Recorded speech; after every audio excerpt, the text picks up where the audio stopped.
আমাদের সমাজে প্রায় দেখা যায় যে জানাজা নিয়ে কি মারামারি, আর জানাজা শেষে দোয়া না করলে কি অবস্থা, কি পরিবেশ, বিশৃঙ্খলা, অশান্তি সৃষ্টি হয়।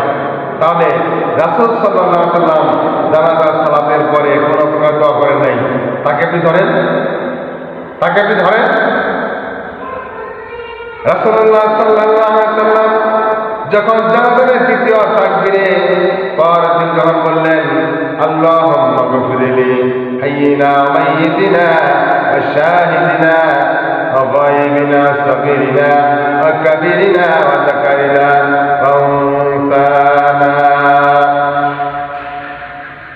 আল্লাহুম্মা মান আহইয়াইতাহু মিন্না ফাআহইহি আলাল ইসলাম ওয়া মান তাওফাইতাহু মিন্না ফাতাওফাহু আলাল ঈমান, আল্লাহুম্মা লা তাহরিমনা আজরাহু ওয়া লা তাফতিননা বা'দা।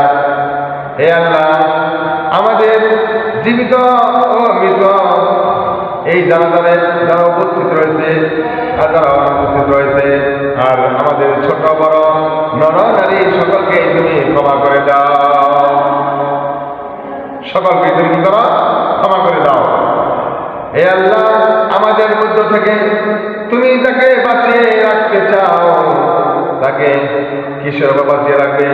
ইসলামের উপর বাঁচিয়ে রেখো, এবং যাকে তুমি মৃত্যু দান করতে চাও তাকে তুমি ইমানের অবস্থায় মৃত্যু দান করো। হে আল্লাহ, এই লাশের প্রতিদান থেকে তুমি আমাদেরকে কি করো না, বঞ্চিত করো না, এবং এরপরে আমাদেরকে আবার ফিতনায়ও ফেলো না। আহমদ, আবু দাউদ, তিরমিজি, ইবনে মাজাহ, মিশকাত 146 নম্বর পৃষ্ঠা, মুসলিম বুলুগুল মারাম 40 নম্বর পৃষ্ঠা।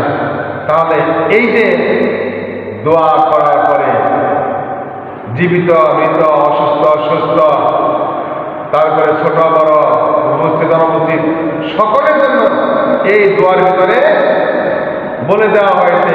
এরপরে আপনার কোন আল্লাহ, আপনার কোন রব এই দোয়া করার পরেও আপনাকে বলেছেন মোনাজাত করতে?